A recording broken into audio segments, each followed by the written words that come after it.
దాసు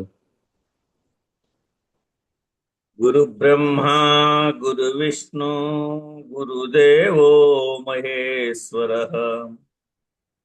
గురు సాక్షాత్ పరబ్రహ్మ తస్మై శ్రీ గురవే నమః. బృహద్వాసిష్ట సిద్ధాంతం పూర్ణబోధోపదేశికం వెంకటేశ్వర యోగీంద్రం సద్గురుభ్యో నమో నమః. ఆత్మానాత్మాతీతమనిశం కేవలాత్మోపదేశికం వేముల రామయార్య యోగీంద్రం సద్గురుభ్యో నమో నమః. చరాక్షరమతీతం చ అచల పూర్ణోపదేశిక శ్రీ పూర్ణానంద పుల్లయార్య సద్గురుభ్యో నమో నమః. అస్మద్గురు సమారంభం కృష్ణ సాందీప మధ్యమాం ఓంకారపీఠ పర్యాంతం వందే గురు పరంపరం. గురు పరంపరముకు జై. జై శ్రీ వెంకటాంబ సమేత శ్రీ పూర్ణానంద పులయారులకు జై. జై శ్రీ ఇందుగల గురుభక్త మండలికి జై. జై గురు. రండి గురుపుత్రులారా సద్గురుని సేవకు రండి సద్భక్తులారా.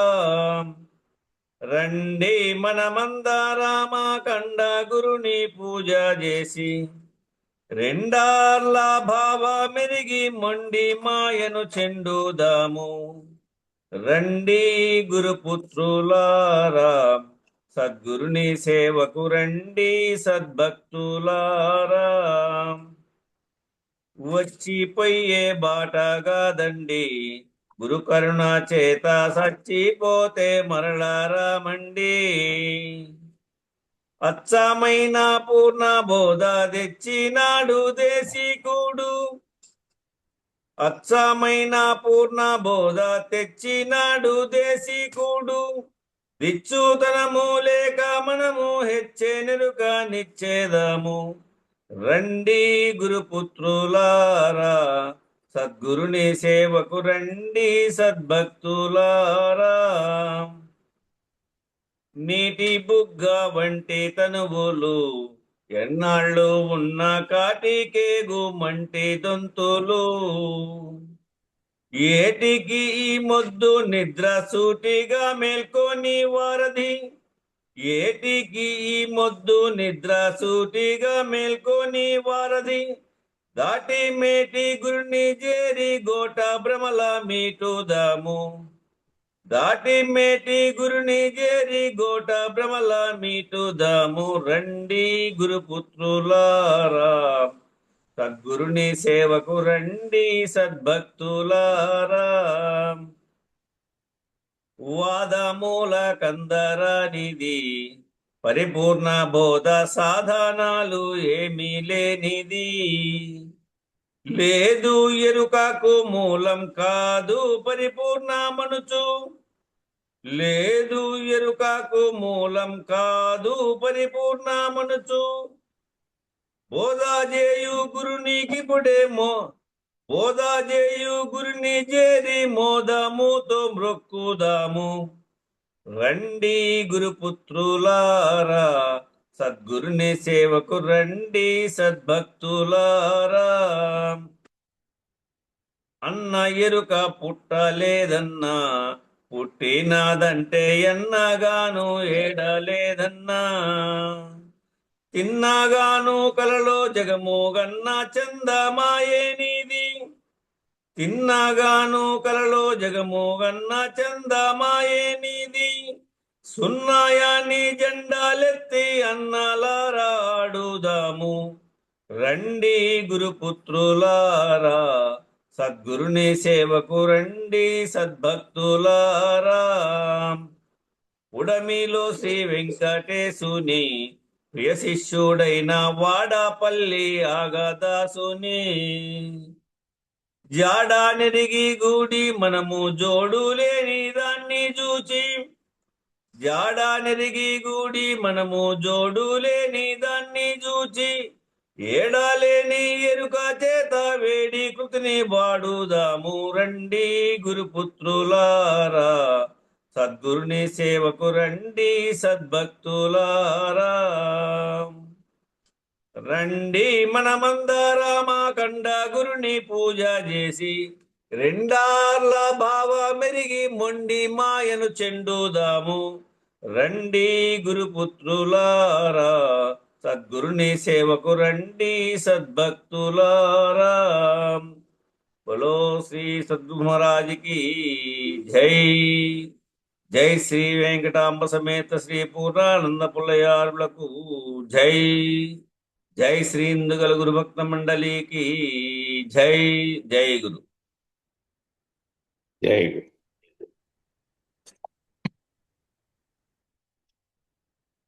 జై గురు. అందరికీ జై గురు. మరి నిన్నటి పౌర్ణమి కారణంగానే ఏమో ఎక్కువ మంది రాలేదు.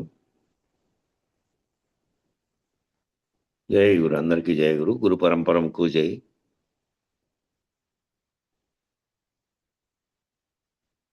నేటి కందార్థంలో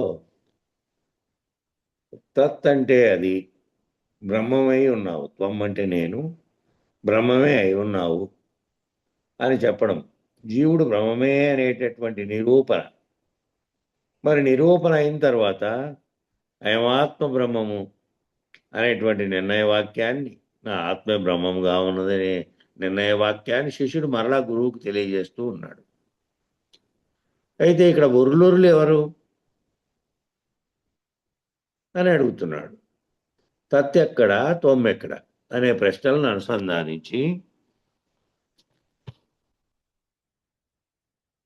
నేను నేను నేను నేను అనే రెండు విచారణలు ఇక్కడ ప్రవేశపెడుతున్నాడు. ఆ ఒరులొరులు అంటే ఇదే, నేను నేను మేను మేను.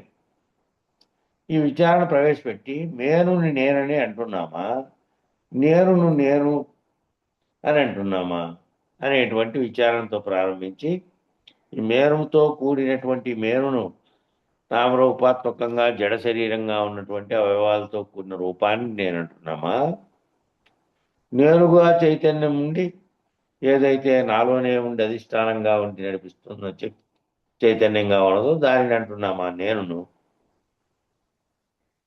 అనేటువంటి విచారంతో ప్రారంభించి నేను తాను అనేటువంటి నిర్ణయాన్ని స్వీకరించి,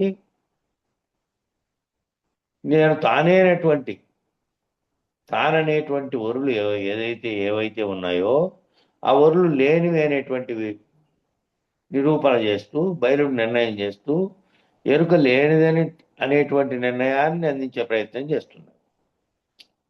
ఇక్కడ నేను నువ్వు అనేటువంటి వేరువేరుగా చూస్తున్నటువంటి వేరువేరు రూపాలు కనపడుతున్నప్పటికీ, నా శరీరము నా రూపము, నీ శరీరం నీ రూపము అని రెండు వేరువేరుగా నేను నీవు కనపడుతున్నప్పటికీ కూడా భౌతికంగా నామరూపాత్మకంగా వేరువేరుగా కనపడుతున్నప్పటికీ సర్వవ్యాప్త చైతన్యంలో భాగమయ్యే ఉన్నాము అని దాంట్లో విచారం చేసిన తర్వాత ఇంకా లేండుగా ఉన్నటువంటివి లేనివి కదా, తానే నేను నేనే నీవు అనేటువంటి వేరువేరుగా లేనటువంటి స్థితిలోకి అఖండ నిర్ణయం అయిన తర్వాత ఇక్కడ వ్యష్టి సమిష్టి భేదాలు లేవు, వేరువేరుగా ఉండే భేదాలు లేవు, ఒక్కటిగా ఉన్నటువంటి స్థితిలో నిర్ణయం చేస్తూ ఉన్నారు. ఆ నిరూపణ చేస్తూ, బయలును నిర్ణయం చేస్తూ, ఎరుక లేనిదనేటువంటి నిర్ణయాన్ని అందించే ప్రయత్నం ఈ కందార్థంలో పూర్ణబోధగా అందిస్తూ ఉన్నారు. క్రమ విచారణగా కనుక మనం చూసినట్లయితే ఒరులొరులు నేను నేనని బయలొరులను తన నిన్న తిరుగుకున్న బయలులో ఒరులు అని నేను నేనని అనని బయలు నేను నేను అని అనదు. ఎప్పుడు కూడా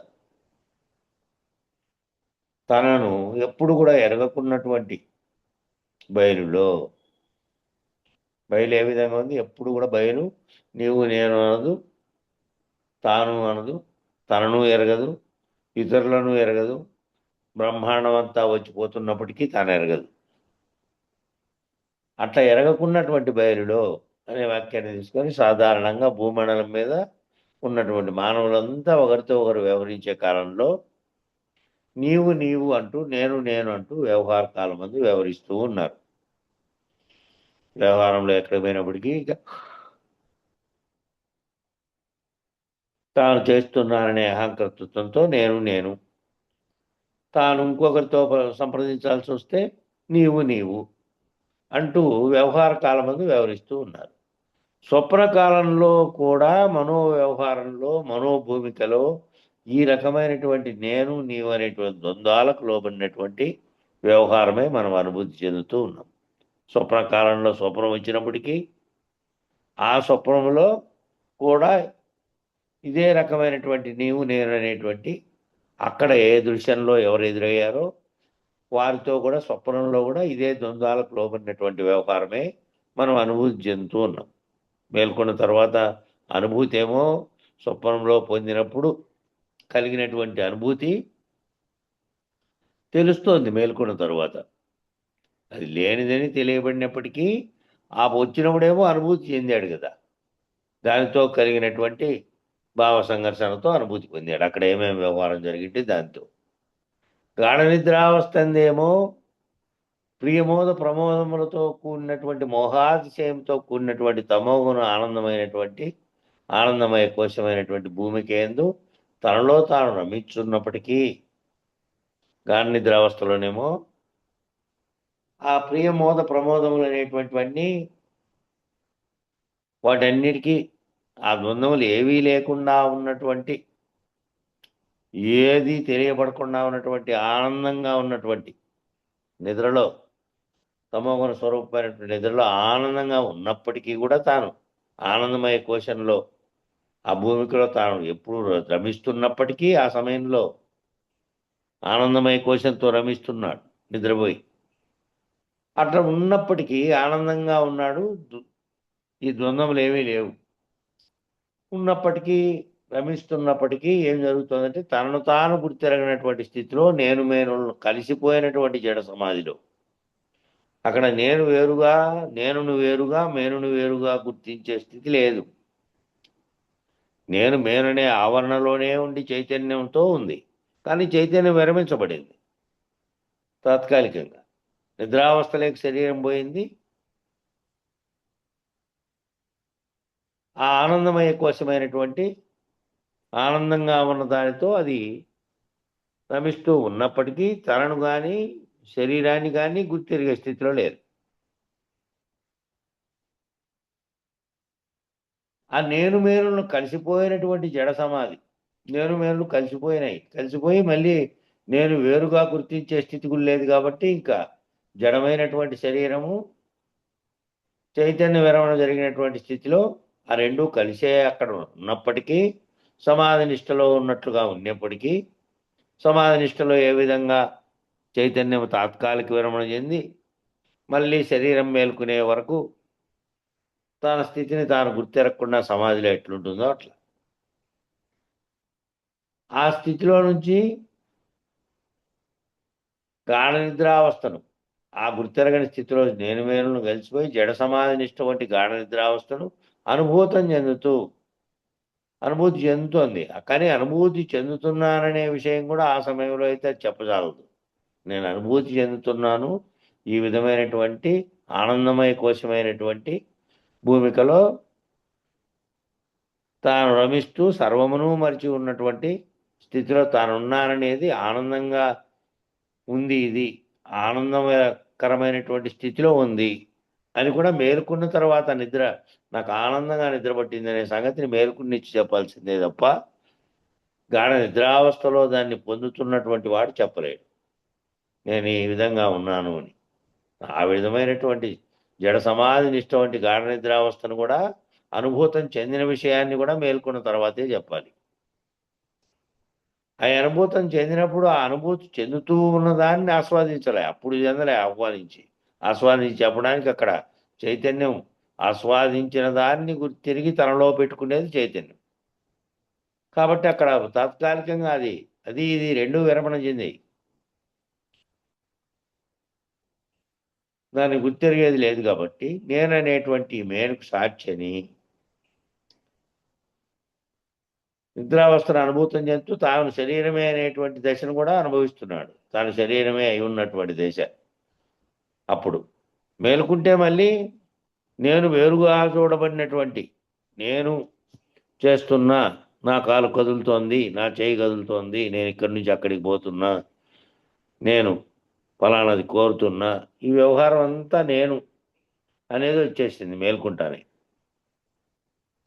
ఇది కోరుతోంది, ఇది కోరినట్టుగా కాళ్ళు నడుస్తున్నాయి, పోతుంది శరీరం. ఇది కోరినట్టుగా చైతన్యం కోరినట్టుగా శరీరంలోని అవయవాలు పనిచేస్తూ పోతున్నాయి.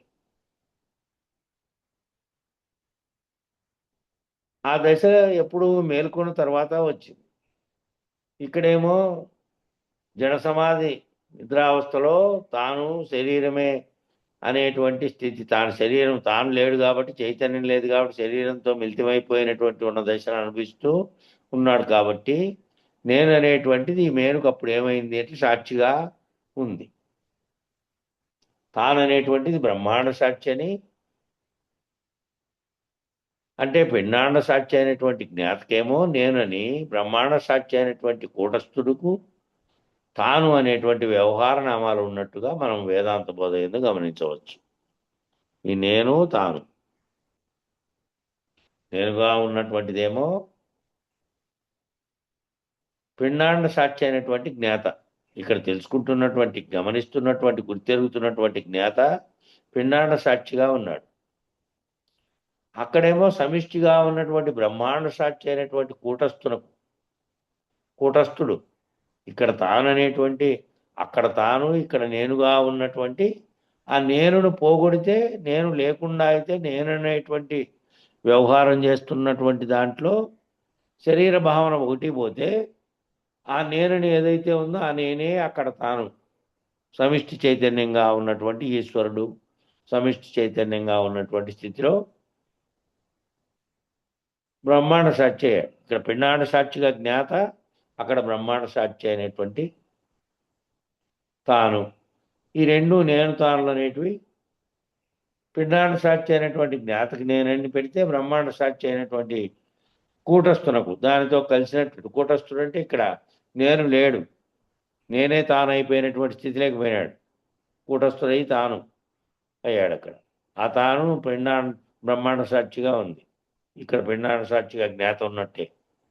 ఈ వ్యవహారం, ఈ అనేటువంటి వ్యవహార నామాలన్నీ ఉన్నట్లుగా మన వేదాంత బోధలో మనం గమనించవచ్చు.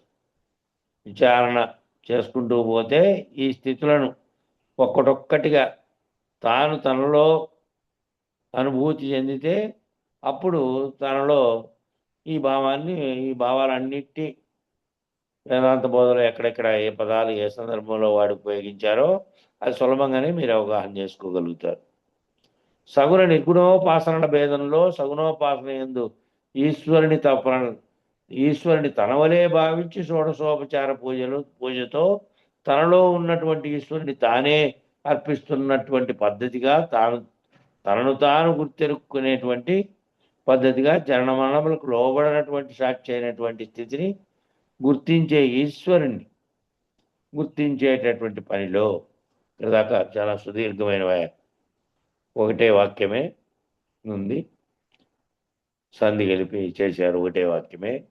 కాబట్టి సగుణ నిర్గుణోపాసనల భేదంలో గుణాలతో కూడినటువంటి, సగుణం అంటే కనిపించి వ్యవహారంగా చేస్తున్నటువంటి 3 గుణాలతో కూడినటువంటి నామరూపాత్మకంగా చేయడం. నిర్గుణోపాసన అంటే గుణాలతో కూడకుండా ఉన్నటువంటి నిరాకార పూజగా చేస్తున్నటువంటి నిర్గుణోపాసనల భేదంలో సగుణోపాసన యందు ఏం చేస్తున్నాడు అంటే ఈశ్వరుని తనవలే భావించి, ఆ ఈశ్వరుడు కూడా తనలాంటి వాడే అని తనవలే భావించి షోడశోపచార పూజ చేసేటప్పుడు తనలో ఉన్నటువంటి ఈశ్వరుని తానే అర్పిస్తున్నట్టుగా, తనలో ఉన్నటువంటి నేనుగా ఉన్నటువంటి జ్ఞాత, ఆ జ్ఞాతను తానే అర్చిస్తున్నటువంటి స్థితి. తానని నేను నామరూపాత్మకంగా శరీరంగా భావించుకుంటే నేను పలానా పేరు, నువ్వు పలానా పేరు, వాళ్ళు పలానా పేరు. ఈ పేరుగా లేకుండా నామరూపాత్మక దానితో సంబంధం లేకుండా సగుణోపాసన చేసినప్పుడు నేననేది తనలో ఉండే చేస్తోంది ఇదంతా. ఆ నేనని పలుకుతున్నటువంటిది ఏమిటి అక్కడ సమిష్టిలో అంటే తనను తానే ఆ రకమైనటువంటి తాను జీవుడుగా లేకుండా ఉన్నటువంటి స్థితిలో తాను గనక గుర్తెరిగితే అదే ఈశ్వరత్వంగా ఉన్నటువంటి అఖండంగా ఉన్నటువంటి స్థితిలో ఉంది.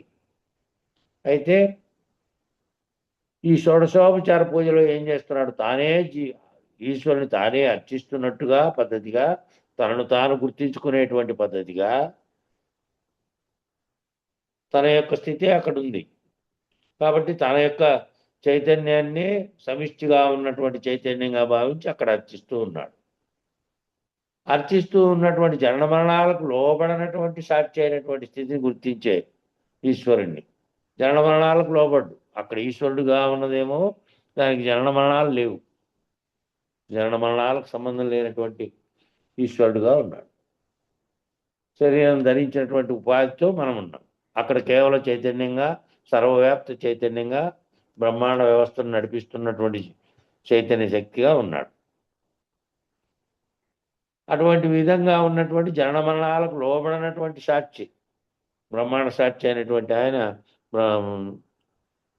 జనన మరణాలకు లోబడిన పద్ధతిలో ఉన్నటువంటి సాక్షి అయినటువంటి స్థితిని గుర్తించే ఈశ్వరుణ్ణి గుర్తించేటువంటి పనిలో, ఆ ఈశ్వరుని గుర్తించేటువంటి పనిలో, ఆ ఈశ్వరుని గుర్తించడం అంటే ఆ నీలోనే ఉన్నటువంటి స్థితిలో ఉంది. నువ్వు గుర్తించకుండా వేరుపడి నేను నీవు అనేటువంటి దాంట్లో ఉన్నావు.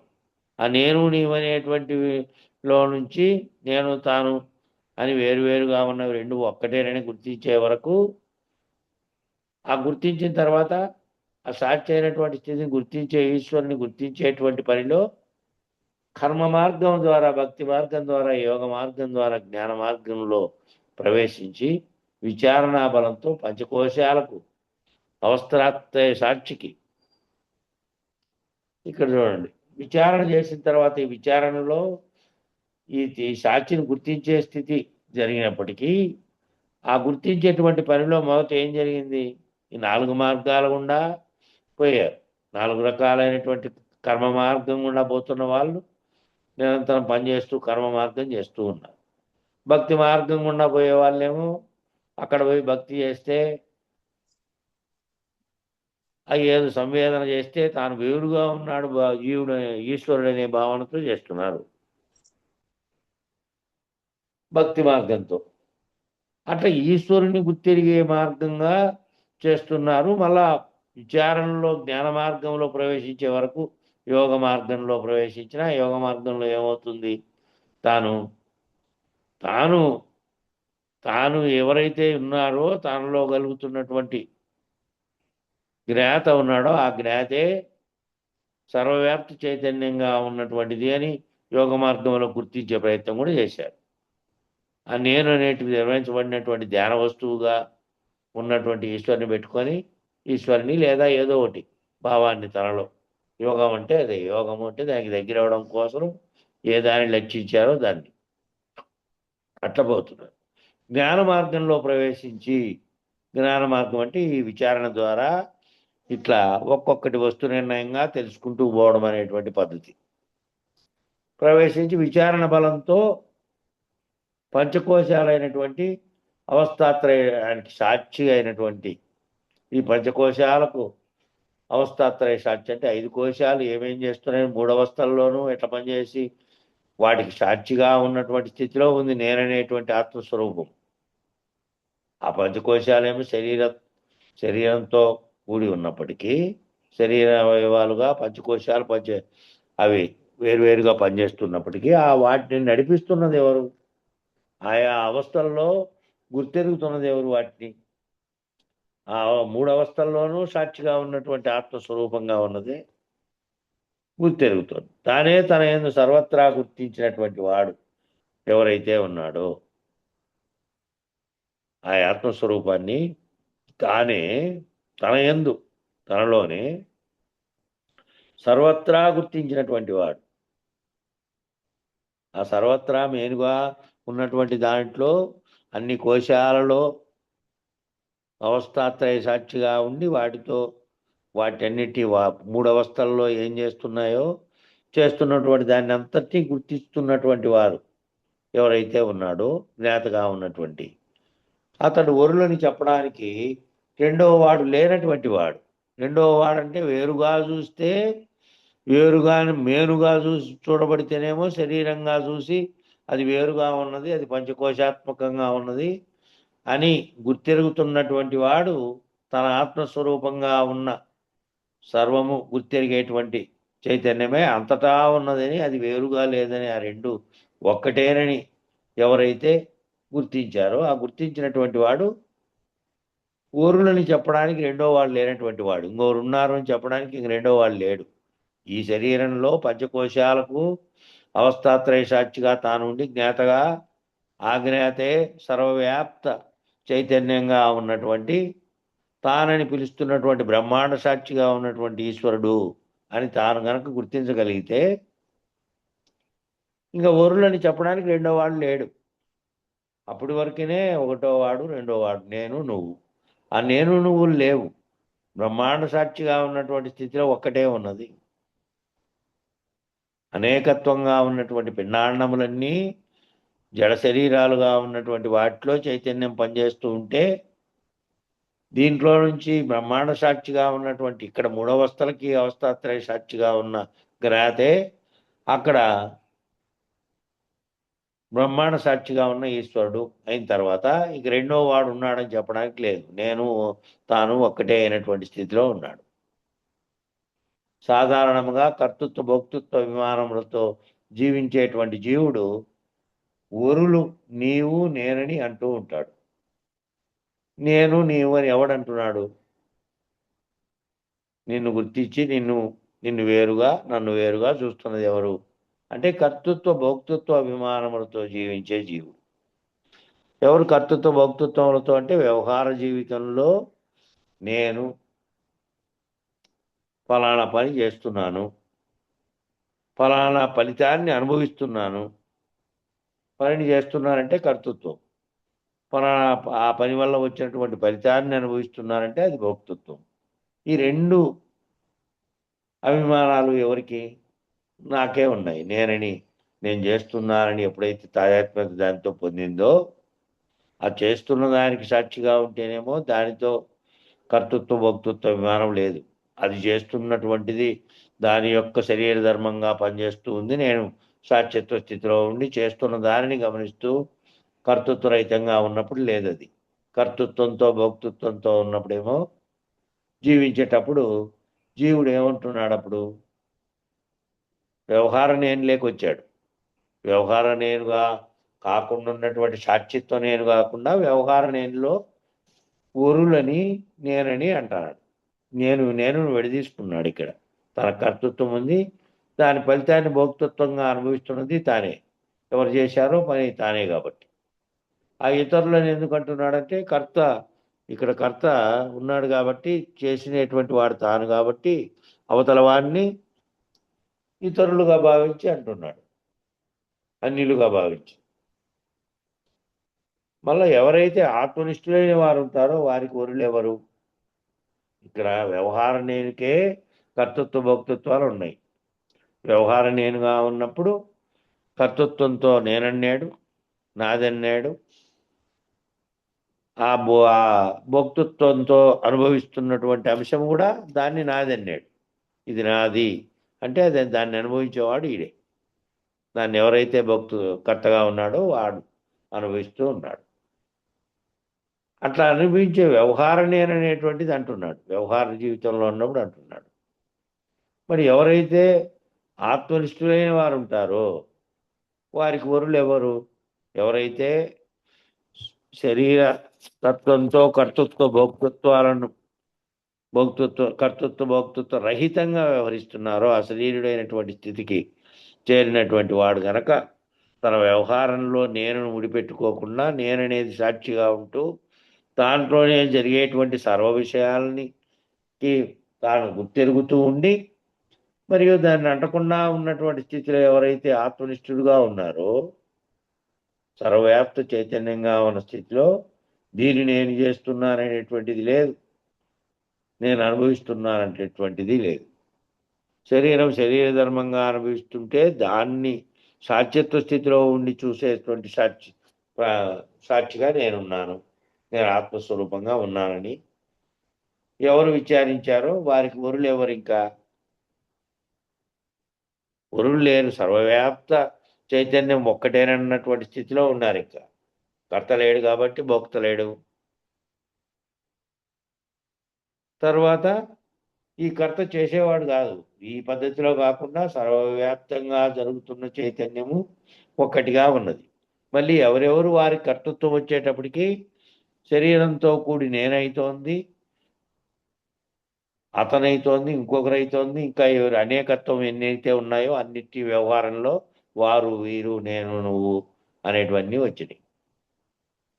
కాబట్టి అన్యులు ఎవరు లేరు. ఇంకా ఆత్మనిష్ఠులైనటువంటి వారికి అన్యంగా కనపడేవారు లేరు. ద్వంద్వాతీతులు కాబట్టి వారికి రెండో వారు లేరు. ద్వంద్వాతీతులు ద్వంద్వంలో ఉన్నారు అంటే ఇంకా వారికి రెండో వారు ఉన్నారు. నేనుంది, నీవు ఉంది. అది లేనటువంటి ఆత్మనిష్ఠులైనటువంటి వారు ఎవరైతే అంతా ఒక్కటిగా ఉన్నటువంటి స్థితిలోకి చేరినటువంటి వారు ఉన్నారో వారికి ద్వంద్వాతీతులు కాబట్టి వారికి రెండో వారు లేరు. మరి అట్టి ఆత్మనిష్ఠులు తమను ఆశ్రయించినటువంటి శిష్యులకు బోధ ఎలా చేస్తారు?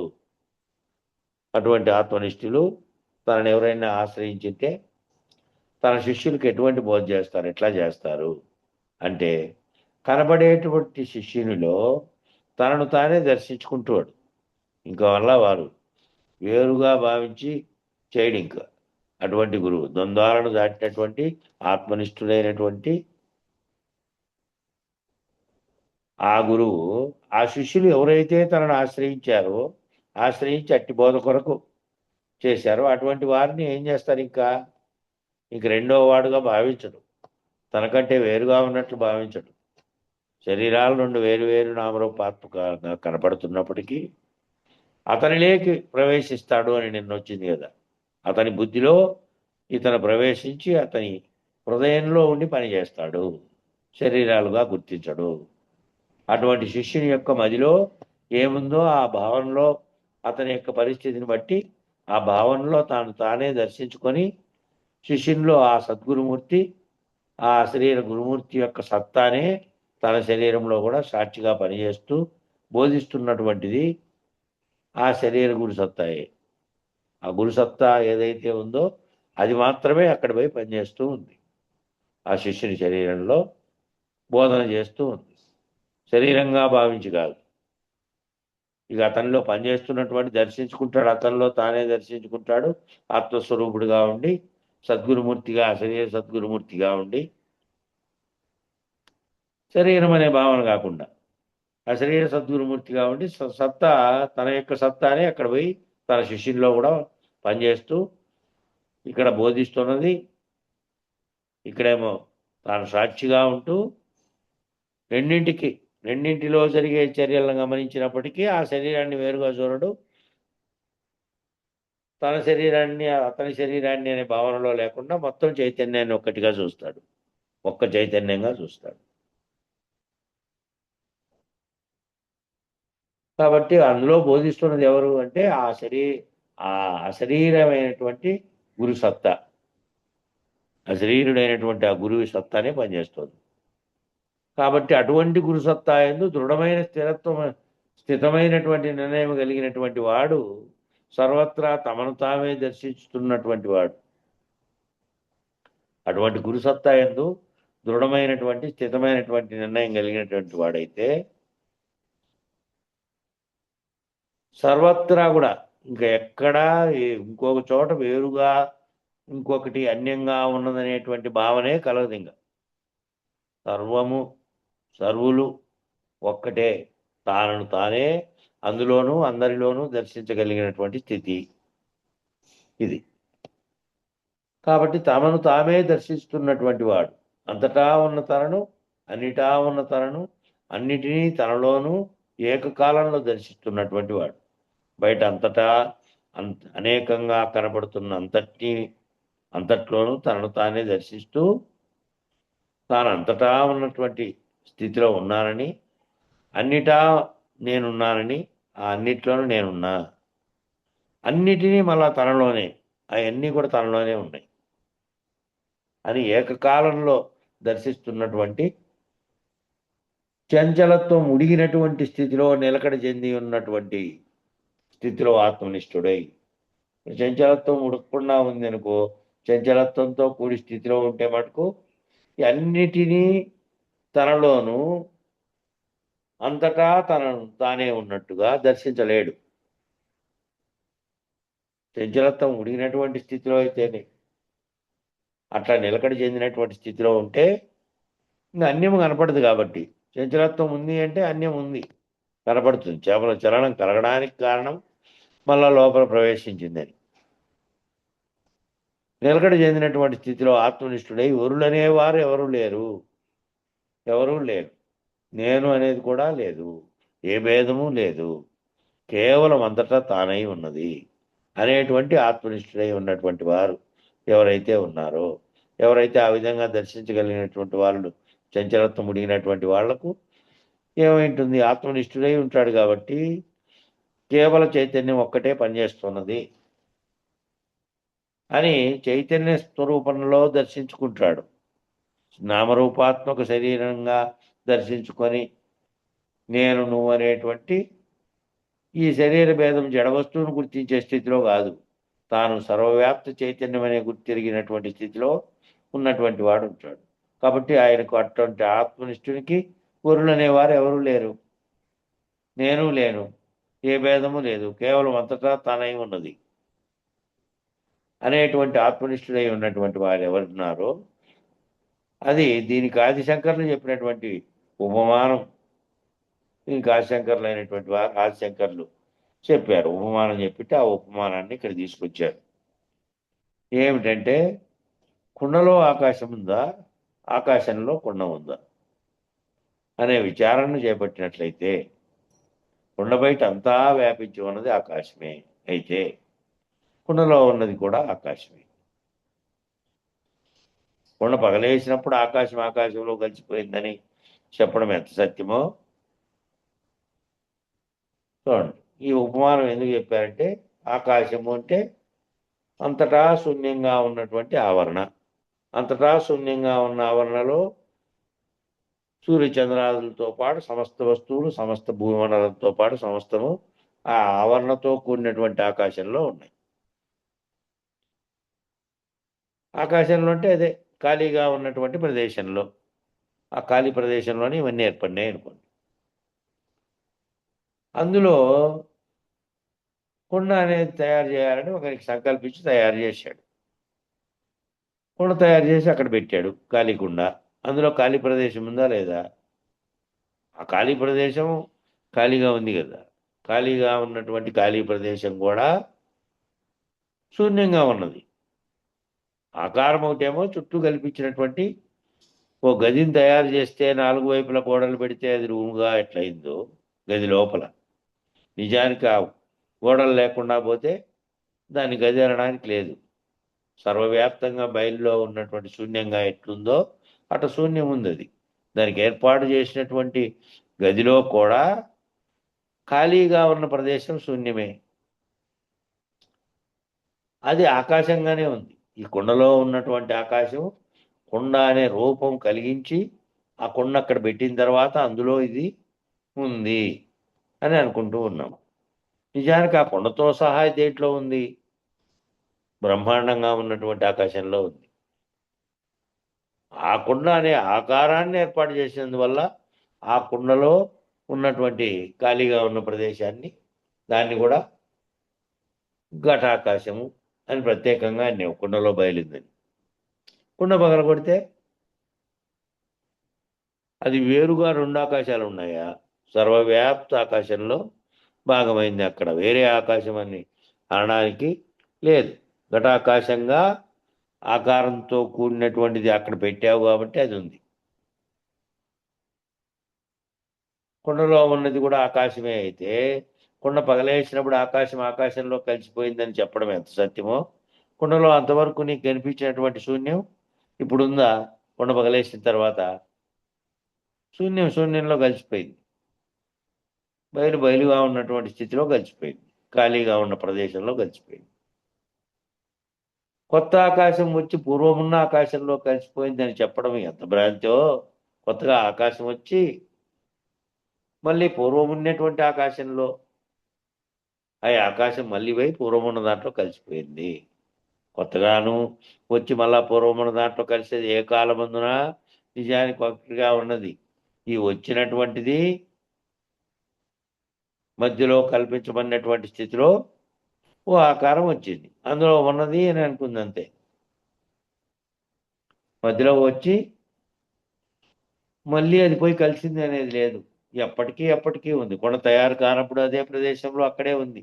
నువ్వు తయారు చేసి అక్కడ పెట్టావు కుండ. తయారు చేసి పెడితే అందులో శూన్యంగా ఉన్నది కాబట్టి అది ఆకాశం అన్నావు. ఘటాకాశం అది అని అన్నావు. అది మళ్ళా పగిలిన తర్వాత అది పోయి దాంట్లో కలిసింది, మధ్యలో వచ్చి కాదు. ఎప్పటికీ ఎప్పటికీ అది అట్లాగే ఉంది. అది ఎట్లుండింది అట్లుంది అంతే. ఈ మధ్యలో వచ్చింది భ్రాంతి రూపకంగా వచ్చి ఇది కొండ అనేది దాంట్లో ఉన్నటువంటి ఆకాశం ఘటాకాశం అనే భావన చెందింది అంతే, భ్రాంతి చెందింది. అది కొత్తగా వచ్చి కొత్త ఆకాశం వచ్చి పూర్వం ఉన్న ఆకాశంలో కలిసిపోయింది అని చెప్పడం ఎంత భ్రాంతో కొండ పగిలిన తర్వాత. అలాగే ఈ కుండ అనేటువంటి శరీరం, ఈ పంచకోశాలు అనేటువంటి ఘటం కూడా దీని యందు ఉన్న ఆకాశం ఎల్లప్పుడూ దాని బయట ఉన్న ఆకాశంతో సామ్యం కలిగి ఉన్నది కానీ భేదమును కలిగి లేదు. ఈ ఉదాహరణ తీసుకొని నీలేకి చూసుకోమంటున్నాడు. ఈ ఉదాహరణ ప్రకారము ఈ కుండ అనేటువంటి శరీరము ఈ పంచకోశాలతో కూడినటువంటి శరీరము అనేటువంటి ఈ ఘటము. ఘటం అంటే ఇది ఆవరణ కలిగినటువంటి ఓ శరీరం ఇది అనుకోండి, వస్తువు. ఈ వస్తువు దీని అందున్న ఆకాశము, ఈ వస్తువు ఎందున్న ఆకాశం ఏమిటంటే దీనిలో ఏదైతే గుర్తెరిగే చైతన్యంగా ఉన్నదో ఆత్మస్వరూపంగా ఉన్నటువంటి ఆ గుర్తెరుగుతున్నటువంటి ఆకాశ స్థితిలో ఉంది. దానికి అవయవాలు అక్కడ ఏమీ లేవు. కుండలో ఉన్నటువంటి ఆకాశం ఏదీ లేకుండా దేన్ని గుర్తిరగలేని స్థితిలో చైతన్యంగా ఉన్నటువంటి ఆకాశమైనటువంటి శూన్యంగా ఎట్లుందో, శూన్యంగా అదేం కంటికి కనపడదు కదా, అట్లాగే శరీరంలో ఉన్నటువంటి ఈ పంచకోశాలు అనేటువంటి దాంతో కూడినటువంటి ఒక ఘటన తయారైంది, శరీరం అనే ఘటం. ఈ ఘటనలో కూడా ఆకాశంగా ఉన్నటువంటిది ఎప్పుడూ ఉంది, ఎప్పుడూ ఉంది. దాని బయట ఉన్నటువంటి ఆకాశంతో సామ్యంనే కలిగి ఉంది కానీ ఇది భేదంగా కలిగి లేదు. ఇది ఎప్పుడైతే నామరూపాత్మకమైన శరీరంతో తాదాత్మ్యం చెంది ఇదే నేననే అజ్ఞానపు దశ వచ్చినప్పుడు తాను వేరు అన్నటువంటి భావనలో నేను నీవు అనేటువంటి ఏర్పడినటువంటి శరీర భావనతో చూసినప్పుడు మాత్రమే ఉంది. నిజానికి ఇందులో ఈ ఘటనలో ఉన్న చైతన్యము ఈ అంటే ఘటనలో అంటే శరీరంలో, ఈ శరీరంలో ఉన్న చైతన్యము సర్వవ్యాప్తంగా ఉన్న చైతన్యంతో సామ్యం కలిగే ఉంది, భేదమును కలిగి లేదు. కాబట్టి ఇక్కడ భ్రాంతి చెందినందువల్ల ఈ భేదమును కల్పించుకొని ఉన్నాడు తప్ప నిజానికి ఎప్పుడూ లేదు. ఎప్పుడూ అది ఒక్కటిగా ఉన్నాయి. ఆ కాసేపు మాత్రమే ఆ కుండను చూసి ఆ కుండలో ఉన్నటువంటి అది వేరుగా ఉన్నదని నువ్వు అనుకున్నావు. పగిలిపోయిన తర్వాత అది కలిసిపోయింది అనుకున్నావు. నిజానికి అది ఎప్పటికీ కలిసే ఉంది. నువ్వు ఒక ఆకారాన్ని తెచ్చి అడ్డుగోడలను పెట్టేవాడు, పెట్టి దాంట్లో ఖాళీ ఉంది, అది వేరేగా ఉన్నటువంటి ఆకాశం అనుకున్నావు అంతే, భ్రాంతి చెందేవు. నిజానికి అది ఆ తయారు చేసి అక్కడ పెట్టినప్పుడు కూడా వేరుగా లేదు, కలిసే ఉంది. అట్లా ఈ పంచకోశాలు అనేటువంటి ఘటము, ఈ కుండ అనేటువంటి శరీరము, ఈ పంచకోశాలు అనేటువంటి ఘటము దీని అందున్న ఆకాశం ఎల్లప్పుడూ బయట ఉన్న ఆకాశంతో సామ్యం కలిగే ఉంది కానీ భేదాన్ని కలిగి లేదు. భేదం ఉంటే భేదం అనేది భ్రాంతి వల్ల ఏర్పడినదే. అది వీడితే ఈ శరీరం అనే నేనులోంచి చైతన్యం అనే నేనులో నేను ఆత్మస్వరూపుడుగా ఉన్నటువంటి స్థితి లేకపోతావు. నీ ఆత్మస్వరూపంగా ఉన్నటువంటిది సర్వవ్యాప్త చైతన్యంలో భాగమై ఉన్నది అనే దాన్ని కూడా నువ్వు గుర్తించగలుగుతావు. కాబట్టి ఘటమునందు ఉన్నటువంటి జీవము, ఘటం బయట ఉన్నటువంటి బ్రహ్మము రెండు ఒక్కటే. ఘటంలో ఉన్నటువంటి జీవంగా ఉన్నటువంటిది ఏదైతే ఉందో, ఘటంలో కుండలో ఉన్నటువంటి ఆకాశము, బయట ఉన్న ఆకాశం రెండు ఒకటైనట్లే శరీరం అనేటువంటి ఘటనలో ఉన్నటువంటి గుర్తెరిగే చైతన్యము, బయట బ్రహ్మాండం అంతటి నడిపిస్తున్నటువంటి కంటికి కనపడకుండా అది కూడా చైతన్య స్థితిలో ఉండి బ్రహ్మాండం నడిపిస్తున్నటువంటి బ్రహ్మముగా ఉన్నది రెండు ఒక్కటే. వేరుగా కేవలం నీ భ్రాంతి చేత అది వేరుగా నువ్వు చూసావు కాబట్టి నీకు వేరుగా కనపడుతోంది తప్ప నువ్వు గుర్తెరిగితే ఆ రెండు ఒక్కటే. జీవో బ్రహ్మయో నాపరహ అనే సూత్రం చెప్పేటప్పుడు ఈ ఘటమునందలి ఆకాశమును పటమునందలి ఆకాశమును ఉపమానంగా స్వీకరించి ఘటపటములందు ఉన్నటువంటి ఆకాశమును రెండు ఒకటే కదా. ఘట మఠ పట ఆకాశములన్నీ కూడా వృత్తిభేద కల్పితములు కానీ వాస్తవములు కావు. మళ్ళీ మూడు రకాలైనటువంటిది ఇచ్చారు ఇక్కడ. ఘటంలో ఉండేటువంటి ఆకాశం, పటమునందలి ఆకాశం, దాన్ని ఉపమానంగా స్వీకరించి ఘటపటములందు ఉన్నటువంటి ఆకాశమును రెండు ఒకటే కదా అని ఘట మఠ పట ఆకాశములన్నీ కూడా మూడు రకాలుగా నువ్వు భావిస్తున్నటువంటివన్నీ కూడా వేరు వేరు వృత్తిభేద కల్పితంలే కానీ వాస్తవాలు కావు. ఒక్కటే ఉన్నటువంటి ఒక్కటే శూన్యంగా ఉన్నటువంటిది ఉంది తప్ప ఈడ మఠాకాశము పటాకాశము ఘటాకాశం అని మూడు రకాలైనటువంటి శూన్యాలు లేవు. ఒక్కటిగానే వేరువేరు వృత్తులలో వేరువేరు రూపంతో నువ్వు చూసినప్పుడు ఆ రూపాలను వేరువేరుగా చూసినప్పుడు వాటన్నింటిలో వేరువేరుగా నువ్వు భ్రాంతి చెందుతున్నటువంటిదే కానీ వృత్తిభేద కల్పితంలే కానీ వాస్తవాలు కావు. ఒక్కటే ఉన్నది అని ఇది భ్రాంతి అనే నిరూపణ వేదాంత పంచదశి యందు అద్వైత సిద్ధి యందు ఉన్నది. ఇది భ్రాంతి నిరూపణ, భ్రాంతి అనేటువంటి నిరూపణ చేసే వేదాంత పంచదశిలో అద్వైత సిద్ధి ఇదంతా ఒక్కటేననేటువంటి అద్వైత సిద్ధి అంటే ఒక్కటే ఉన్నది, అనేకత్వంగా ఉన్నవన్నీ లేవు అని నిరూపణ అయి ఉందంట వేదాంత పంచదశిలో. కాబట్టి ఇట్టి బ్రహ్మనిష్ఠులు ఎవరైతే ఉన్నారో అంటే జీవము బ్రహ్మము అనే భేదమును గుర్తించినటువంటి వారు ఎవరైతే ఉన్నారో,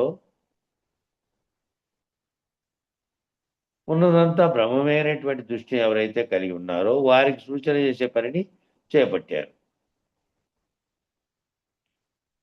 బ్రహ్మనిష్ఠులు ఎవరైతే ఉన్నారో, బ్రహ్మనిష్ఠుడు అంటే తాను మళ్ళీ జీవుడుగా ఉన్నటువంటి స్థితిలో సర్వవ్యాప్త చైతన్యం తానే అనేటువంటి స్థితిలో గుర్తెరిగినటువంటి వాడు. ఈ జీవము బ్రహ్మం అనే భేదమును గుర్తించకుండా ఉండేవాడు. ఈ భేదమును గుర్తించారంటే నేను వేరైతుంది, మళ్ళీ నేను వేరైతుంది, బ్రహ్మం వేరవుతుంది. ఆ రెండు వేరనేటువంటి భేదాన్ని గుర్తించకుండా ఉండేటువంటి వారు. వాళ్ళు అటువంటి గుర్తించకుండా ఉండి తానే ఆ బ్రహ్మమును ఆ చైతన్యం రెండూ చైతన్యమే. జీవము అని జీవుడనేటువంటి వేరు రూపమైనటువంటి దానితో కాదు తాదాత్మ్యం చెందలే, శరీరం కాదు, జీవుడిలో ఉన్నటువంటి చైతన్యంగా ఉన్నది, బ్రహ్మాండ చైతన్యంగా ఉన్నవి రెండు ఒక్కటేననేటువంటి ఆ భేదాన్ని గుర్తించకుండా ఉన్నటువంటి వారు ఎవరైతే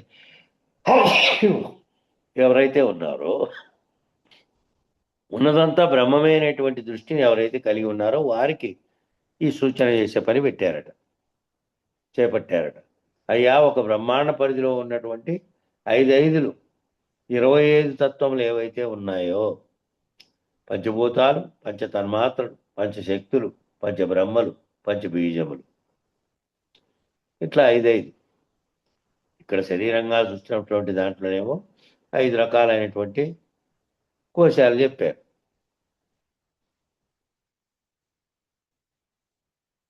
ఆ కోశాలతో కూడినటువంటి ఆ అవయవాలన్నిటి సమూహంగా కలిపి ఓ శరీరం అయితే దాన్ని అధిష్టానంగా ఉండి నడిపిస్తున్నటువంటి చైతన్యంగా ఉన్నది ఆత్మగా చెప్పారు జీవునికి. అట్లా బ్రహ్మాండంగా తీసుకున్నప్పుడేమో బ్రహ్మాండంలో బ్రహ్మాండ పరిధిలో ఉన్నటువంటి 5 ఏవి అని అంటే ఇక్కడ చెప్పారు. ఆ పంచభూతాలు, ఆ పంచభూతాలకు ఉన్నటువంటి తన్మాత్రలు ఏవైతే వాటి యొక్క గుణాలతో, వాటికి ఏమేమి గుణాలు ఉన్నాయో, పంచభూతాలకు ఒకదానికి శబ్దగుణం, స్పర్శాగుణం, అట్లా పంచ తన్మాత్రలు, మళ్ళా పంచశక్తులు, వాటికి ఏవైతే ఉన్నాయో వాటి యొక్క వ్యవహారంలో ఏది పనిచేస్తుందో దాంట్లో శక్తిగా ఉండి, ఆ పంచ బ్రహ్మలుగా ఉన్నటువంటిది 5 బ్రహ్మలు. ఒకటేమో సృష్టి స్థితిలయ ఆకర్షణ విస్తీర్ణములైనటువంటి 5 పనులు చేస్తున్నటువంటి ఈ పంచ బీజములు,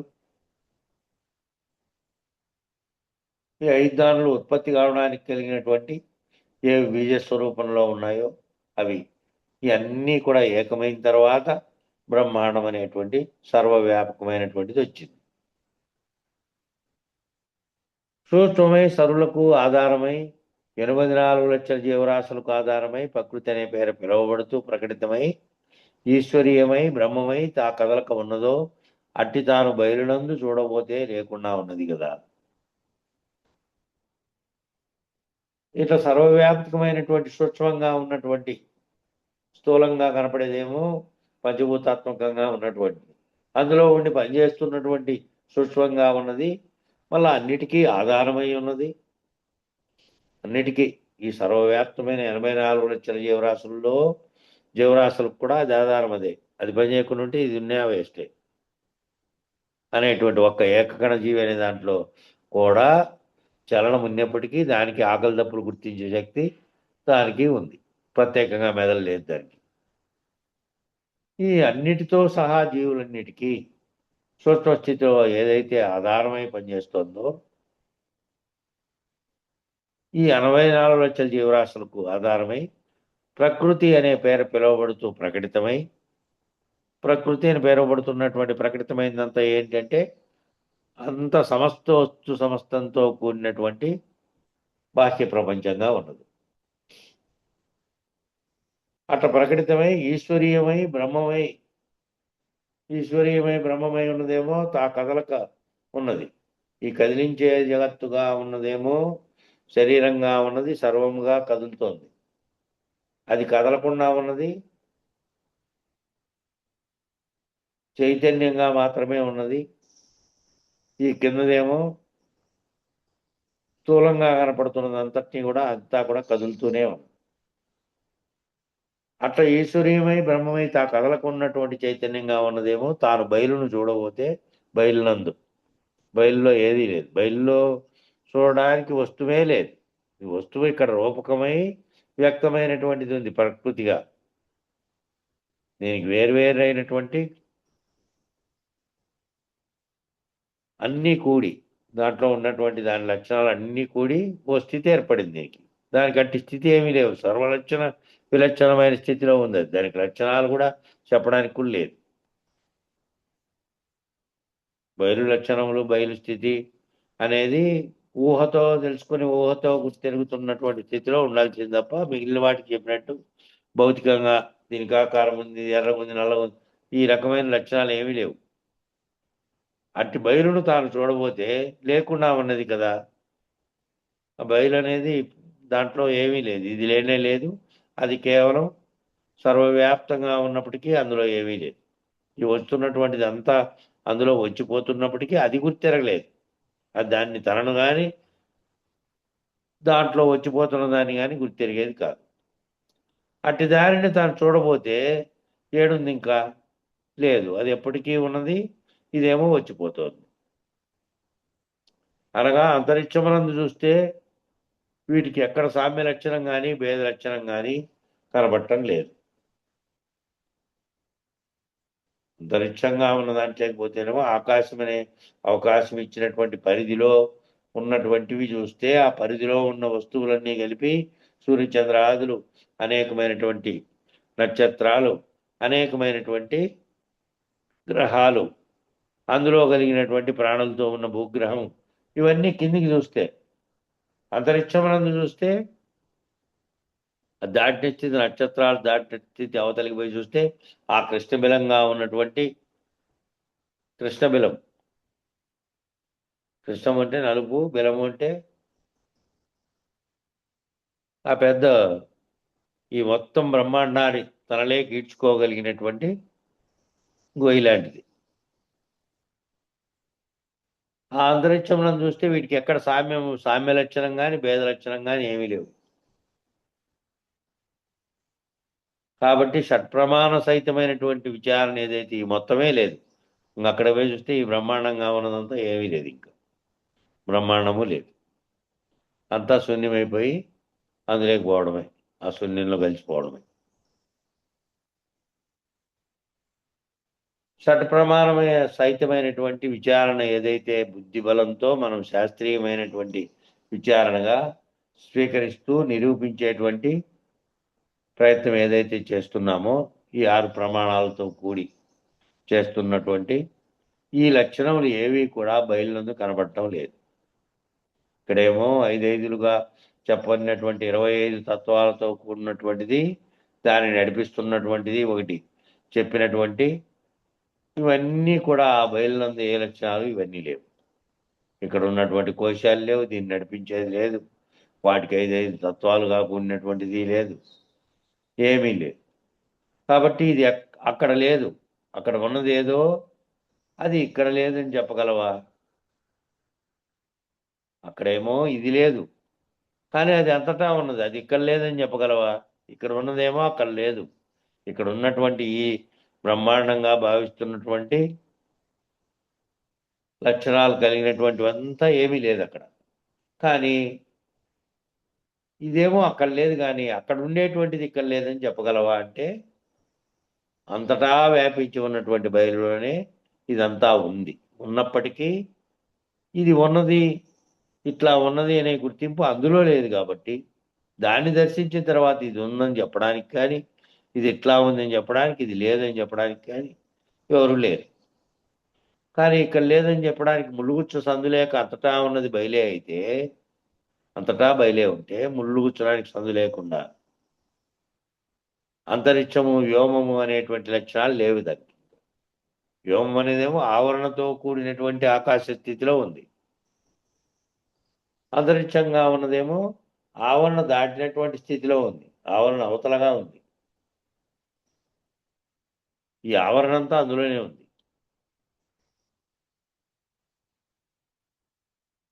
కాబట్టి ఈ అంతరిక్షము వ్యోమం అనేటువంటి లక్షణాలు ఏమీ లేవు. బయలుగా ఉన్నటువంటి దానికి ఏ లక్షణములు లేవు. ఉండుట మాత్రమే ఉన్నది అనేటువంటి నిరూపణతో అటువంటి బయలులో అర్థించి వచ్చినదట. ఇది ఉన్నదని మాత్రమే, ఉండుట అనే లక్షణాన్ని కలిగి ఉన్నటువంటిది మాత్రమే అనేది నిరూపణగా ఉందట. అది బయలు ఉన్నది అనే లక్షణం ఒక్కటే ఉన్నది, తెలియబడుతోంది ఉన్నది అదే అని. మిగతా లక్షణాలు ఏమీ లేవు. ఆ ఉండుట మాత్రమే ఉన్నదనే నిరూపణతో అటువంటి బయలులో అర్థించి వచ్చినదట. ఆ బయలులో అర్థించి వచ్చింది ఎవరు? ఎరుక వచ్చింది. ఏ ఎరుక సంకల్పించిందో ఆ సంకల్పించిన ఎరుకే అంతకుముందు అవ్యక్త రూపంలో ఉంది. వచ్చి ఏం చేసింది? తనకు తానుగా మూలం లేకుండా వచ్చి సర్వమును కల్పించినటువంటి స్థితిలోకి వచ్చింది. అక్కడ అఖండ ఎరుకగా వచ్చింది, అది అనేకత్వం పొందిన తర్వాత ఖండ ఎరుకలుగా వచ్చింది. అఖండ ఎరుకగా ఉన్నప్పుడు మూలాపకృతి అనే పేరుతో ఉంది. ఆ మూలాపకృతి పేరుతో ఉన్నప్పుడేమో ఏ పేరైనా సరే పరాశక్తి, పరబ్రహ్మము, లేని ఎరుక, ఇట్లా రకరకాల స్థాయి భేదాలతో, స్థితి భేదాలతో పూర్ణబోధ అంతర్గతంగా ఈ బ్రహ్మం అనేటువంటి దానిని పరం అనే వైపు సూచించడం కొరకు ఉపయోగిస్తూ ఉంటారట. కాబట్టి ఆ పేర్లు ఏవైనా పరాశక్తిగా, పరబ్రహ్మముగా, లేనెరుకుగా ఏ విధంగానన్నా చెప్పు, రకరకాల స్థాయి భేదాలతో చెప్పి, స్థితి భేదాలతో చెప్పినప్పటికీ పూర్ణబోధ ఏమవుతుందంటే అంతర్గతంగా ఏంటంటే ఈ బ్రహ్మం అనే దానిని పరం అనే నిర్ణయం వైపు సూచించడం కొరకు. ఈ బ్రహ్మం అనే నిర్ణయమైనటువంటిదంతా అఖండ ఎరుకే. దానిని పరం అనే వైపు సూచన చేయాలి. ఆ పరం అనేది గుర్తెరిగితే, ఆ పరము బయలుగా ఉన్నటువంటి స్థితిలో గుర్తెరిగితే ఇక దానికి లక్షణాలు ఏవీ లేవు, ఇది లేదు. ఇది లేకనే తోచి మళ్ళీ లేకుండా పోయింది. స్థితి భేదాన్ని బట్టి ఈశ్వర పంచీకరణ ఆధారం చేసుకొని ఆ స్థితి భేదాన్ని బట్టి ఈశ్వర పంచీకరణ అని 4 రకాలుగా చెప్పారు, 5 రకాలుగా. అవి చేసుకొని కళా, కాలము, చిత్తు, తమస్సు, పరశివము అనేటువంటి వాటిని నిర్ణయింపజేస్తూ ఈశ్వర పంచీకరణలో ఒకదాని మీద ఒకటి ఎలా నిరపేక్ష పద్ధతిగా వ్యవహరిస్తున్నాయో చెప్పేటటువంటి పనిని ఆ ఈశ్వర పంచీకరణ లేకపోతే జీవ పంచీకరణ అనేదేమో కింద శరీర పంచీకరణగా 5 కోశాలతో పంచకోశ విలక్షణ దాంతో ఉన్నటువంటి దీంతో ఉంది ఇదంతా. ఇది నామరూపాత్మకంగాను దీనికి అవయరూపకమైనటువంటి పంచకోశాలతో కూడి అది విలక్షణంగా అదేమో ఈశ్వర పంచీకరణగా చెప్పినప్పుడు ఆ పంచీకరణలో అవయవాలతో కూడినటువంటి నామరూపాత్మకమైనటువంటిది లేదు ఆడ. ఇది లేకుండా అది కేవలం కళ, కాలము, చిత్తము, తమస్సు, పరశివము కనపడుతున్నది. ఇది కలగా కాలంగా ఉన్నదంటే కాల నిర్ణయం. ఇది ఈ కాలాన్ని గుర్తించగలుగుతున్నాం కదా. కాలంలో అంటే ఈ సూర్యచంద్రాలతో కూడినటువంటి దీని మీద మాత్రమే ఈ కాల నిర్ణయం ఉంది. దాన్ని దాటినటువంటి స్థితిలో కాల నిర్ణయము లేదు. చిత్తు అంటే ఏ చైతన్యం అయితే ఈ అన్నిటినీ పరిశీలించగలుగుతుందో, గుర్తించగలుగుతుందో అది. తమస్సు అంటే ఏది అజ్ఞానంగా ఉన్నది, చీకటిగా ఉన్నది, జడంగా ఉన్నది, వీటన్నిటికీ అది. పరశివము అనంటే ఇంకా దాటిన స్థితిలో ఉన్నటువంటిది ఏమో ఆ శరీరంగా లేదు. ఇది దాటుకుంటే అదే ఉండేది. ఇంకా పంచీకరణగా ఈశ్వరుడుగా బ్రహ్మాండంగా భావించినప్పుడు వాటిని వేరువేరుగా చెప్పారు. పరశివమైనటువంటి దాంట్లోకి పోతే అక్కడ వాటిని నిర్ణయింపజేస్తూ ఒకదాని మీద ఒకటి ఎట్లా నిరపేక్ష పద్ధతిగా వ్యవహరిస్తున్నాయో చెప్పేటటువంటి పనిని బట్టి ఆ నిరపేక్ష పద్ధతిగా పరశివంగా ఈ ఏదైతే ఈశ్వర పంచీకరణ చెప్పారో అది ఒకదానికోటి ఏ విధంగా నిరపేక్ష పద్ధతిగా ఆధారపడినటువంటి పద్ధతిగా కాకుండా ఎట్లా వ్యవహరిస్తున్నాయో, ఆపేక్షగా లేకుండా నిరపేక్ష పద్ధతిలో వ్యవహరిస్తున్నాయో చెప్పేటటువంటి పనిని పట్టి ఏం చెప్పారంటే తనను తాకని పరులను గని లెస్స నేను పరులు అని అనొచ్చు, ఎరిగే ఎరుక బయలుండా గనుచు. తనను తా చూసి పరులను చూసి లెస్సగా నేను పరులనేటువంటి అనుచు ఎరిగేటువంటి ఎరుక. నేను పరులను ఏదంటోంది? నేను నన్ను గుర్తిస్తున్నది చైతన్యమే, ఎరుకే నిన్ను గుర్తిస్తున్నది ఎరుకే. ఆ నేను నీవు అనే తేడాలను గుర్తిస్తున్నటువంటి ఎరుక బయలు ఉన్నదంటే బయలు మాత్రమే ఉన్నది. అందులో నేను నీవుగా భావిస్తున్నటువంటిది కానీ బ్రహ్మాండంగా ఉన్నది కానీ ఏమీ లేదు అనేది గనక గుర్తెరిగితే నిరతము తానెందు నిలువాకుండుటకు నై. నిరతము తానెందు నిలుపుతుంది? తాను నిలబడింది, తాను ఉన్నది. ఆ తానుంది అంటే నేనుంది, నేనుంటే తాను ఉంది. ఈ రెండు ఉంటే జగత్తుగా భావిస్తున్నటువంటిదంతా ఉంది. అది రెండు లేనటువంటి స్థితిలో ఉన్నటువంటి బయలుగా ఉన్నదాన్ని చూస్తే నన్ను తాను గుర్తించేదే లేదు. అందులో అక్కడ నిలబడడానికి స్థానము లేదు. లేకనే తోచినటువంటి ఆ కొండ ఏ విధంగా వచ్చి కల్పించి పెడితే అక్కడ కనపడింది, కొట్టేస్తానే ఉన్నది అదేను, ఒక్క ఆకాశమే ఉంది, ఇది లేదు అన్ని అనేకత్వం పొందినటువంటివన్నీ ఏ దాని చేత గుర్తించబడుతున్నాయో అది కూడా లేదు. అది కూడా ఆవరణగా ఉన్నటువంటి బ్రహ్మాండంగా ఉన్నటువంటి ఘటం పోయినప్పటికీ ఒక ఆకాశం ఉంది కదా, ఆవరణ కల్పించినటువంటి ఆకాశం. నిజానికి అది గుర్తెరిగితే, బయలును గుర్తెరిగితే అది లేదు. అది లేకుండా ఉన్నటువంటి తానెందులో నిలవకుండా ఉన్నటువంటి స్థితి ఆ పద్ధతి నిర్ణయం అవుతూ ఉంది. ఆ స్థితిలో సమయం వీటికి సరిపోయింది, దాటిపోయింది. ఆ పేర పూర్తి చేద్దామని చెప్పామట్లే. మంగళం చెప్పండి.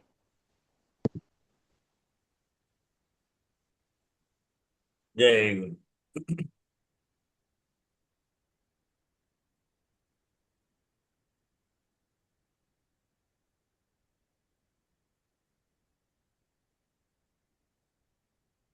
గురునకు మంగళమనరమ్మ మద్గురుమూర్తిని గనుగొనరమ్మ. తరుణులార ఈతనికి భక్తితో మురయుచు మ్రొక్కిన మోక్షము చేకురు. గురునకు మంగళమనరమ్మ మద్గురుమూర్తిని గనుగొనరమ్మ. అక్షర పురుషుండనరాదమ్మ అక్షర పురుషుండనగాదమ్మ. క్షర పురుషుల కావలి పురుషోత్తముడన బరగిన మాయి. గురునకు మంగళమనరమ్మ మద్గురుమూర్తిని గనుగొనరమ్మ. క్షేత్రజ్ఞుండనరాదమ్మ ఈ క్షేత్రమతండనగాదమ్మ. క్షేత్రజ్ఞునిత క్షేత్రంబును ఏ మాత్రముదగులక పాత్రుడైన ఈ. గురునకు మంగళమనరమ్మ మద్గురుమూర్తిని గనుగొనరమ్మ. స్మరణ రూపుడనరాదమ్మ విస్మరణ రూపుడనగాదమ్మ. స్మరణ లేక విస్మరణగా కథ స్మరణ విస్మరణలే ఎరుకలేని ఈ. గురునకు మంగళమనరమ్మ మద్గురుమూర్తిని గనుగొనరమ్మ. దేహియనుట కనరాదమ్మ ఈ దేహమతండనగాదమ్మ.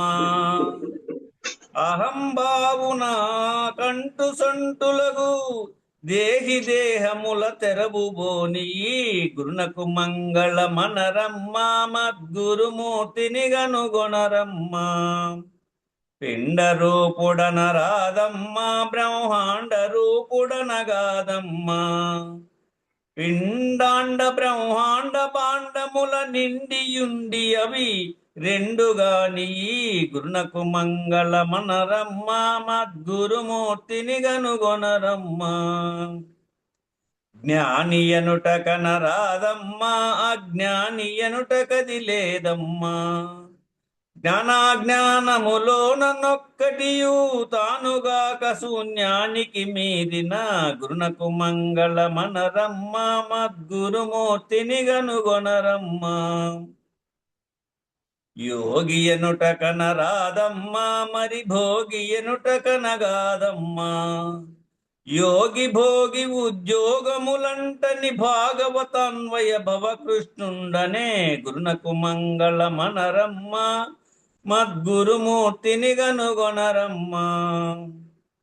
మేలు కీడులనరాదమ్మ ఏ మేలు కీడులదిగాదమ్మ. కాలకూటమున కన్న మిక్కిలగు జాలమాంబ వెత క్షణముల బాపగా. గురునకు మంగళమనరమ్మ మద్గురుమూర్తిని గనుగొనరమ్మ.